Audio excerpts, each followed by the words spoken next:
మహాగణాధిపతయ నమః. శ్రీ గురుభ్యో నమః. శ్రీమాత్రే నమః. ప్రేక్షకులందరికీ స్వాగతం. రవి గ్రహ మార్పు.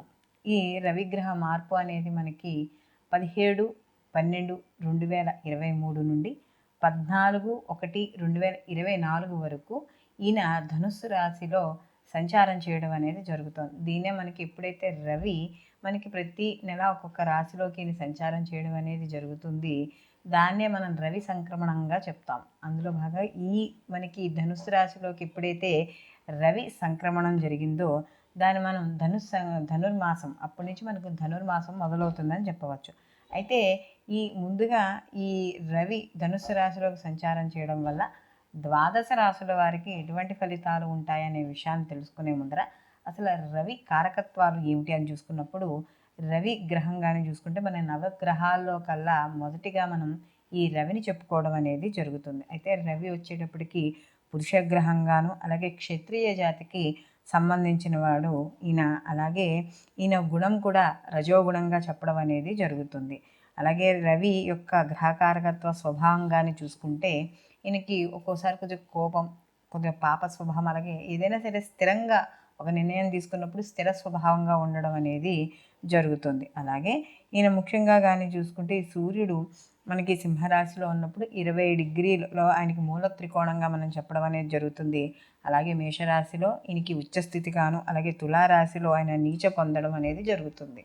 కుజుడికి సహజంగా ఈ యొక్క మనకి ఏదైతే రవి ఉన్నాడో రవికి కుజ చంద్ర అలాగే గురువు మిత్ర నక్షత్ర అంటే మిత్రగ్రహాలుగా మనం చెప్పడం అనేది జరుగుతుంది.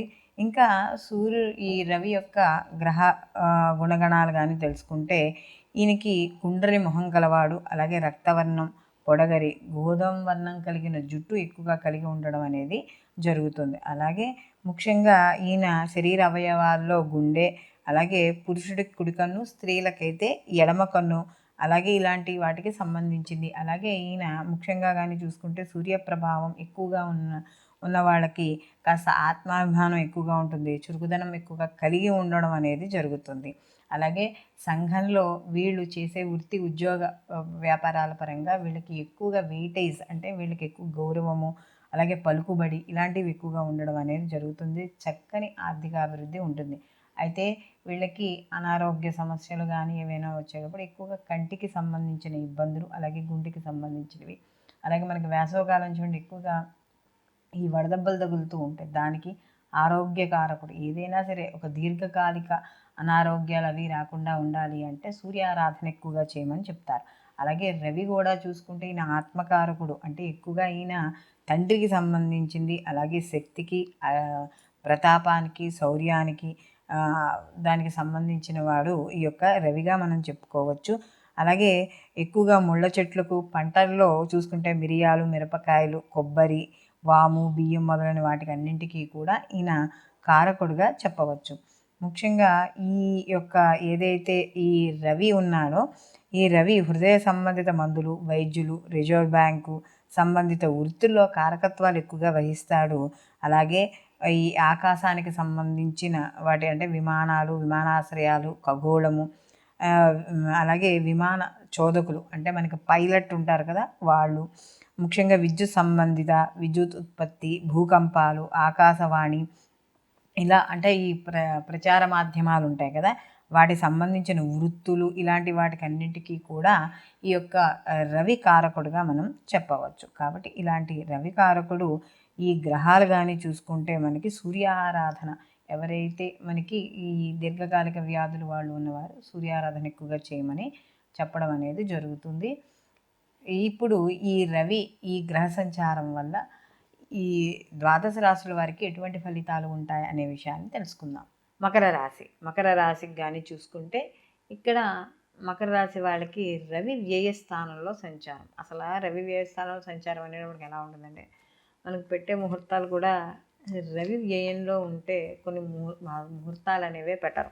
సహజంగా మామూలుగా ముహూర్తాలు పెట్టుకునే విషయం. అలాంటి రవి కానీ ద్వాదశ స్థానంలో కానీ సంచారం చేస్తూ ఉంటే ఇక్కడ ముఖ్యంగా ఎక్కువగా ప్రయాణాలు చేస్తూ ఉండడం, తరచూ ప్రయాణాలు చేస్తూ ఉండడం, స్థానచలనం అంటే అది ఉద్యోగం వల్ల కావచ్చు, వ్యాపార పరంగా కావచ్చు, లేదా అప్పటికప్పుడు ఏదో ఇంట్లో అద్దెకుంటున్నాం, ఏదో ఇంటి ఓనర్కో లేకపోతే ఏవో మీకో ఇబ్బంది వచ్చింది, అప్పటికప్పుడు ఇల్లు మారిపోవడం, స్థానచలనాలు అవ్వడం.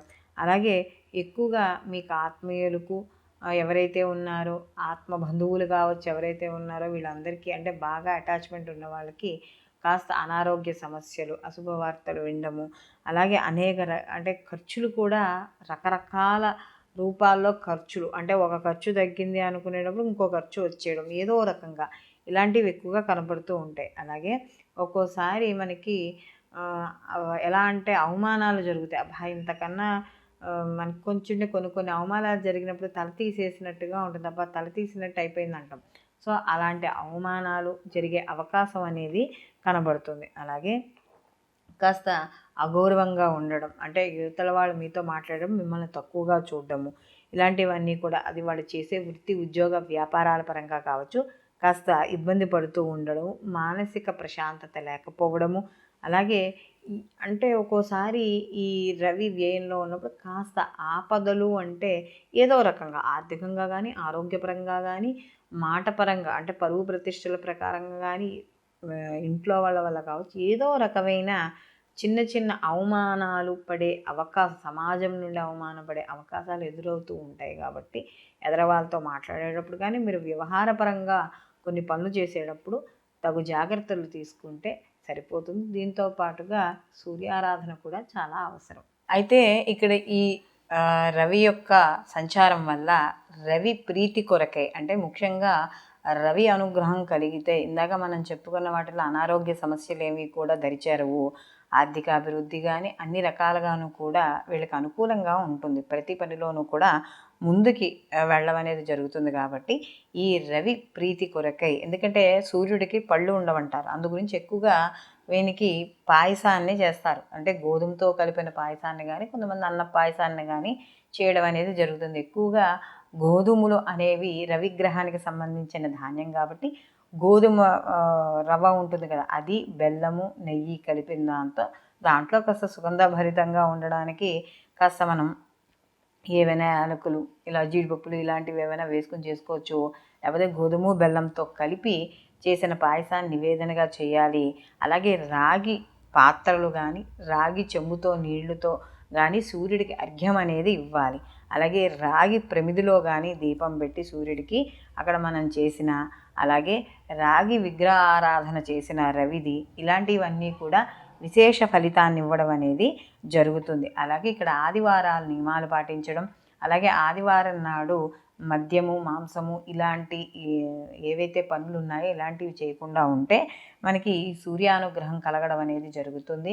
అలాగే ఈ రవి ధనుస్సు రాశిలో సంక్రమణం చేస్తున్న ఈ మనకి 17వ తారీఖు నుంచి 14వ తారీఖు వరకు ఏదైతే సమయం ఉందో ఈ సమయంలో ఆదివారాలు నియమాలు పాటించడం, సూర్యాష్టకము లేదా అరుణపారాయణ లేదా అరుణపారాయణ వినడం, ఇంట్లో మనకి ఇప్పుడు యూట్యూబ్లో దొరుకుతున్నాయి కదా, అరుణపారాయణ వినడము, లేదా మనకి ఈ యొక్క ఏదైతే రాగి పాత్రలో నీళ్లు పోసుకొని అందులో ఎర్రటి పూలని, గంధము అవన్నీ ఉంచి కూడా సూర్యుడికి అర్ఘ్యం ఇవ్వడం, ఆదిత్య హృదయ పారాయణ చేయడం, ఇలాంటివి ఏవి పాటించినా కూడా సూర్యానుగ్రహం అనేది ఈ ద్వాదశ రాశుల వారికి కూడా పొందడం అనేది జరుగుతుంది. సర్వే జన సుఖినో భవంతు, లోకా సమస్త సుఖినో భవంతు.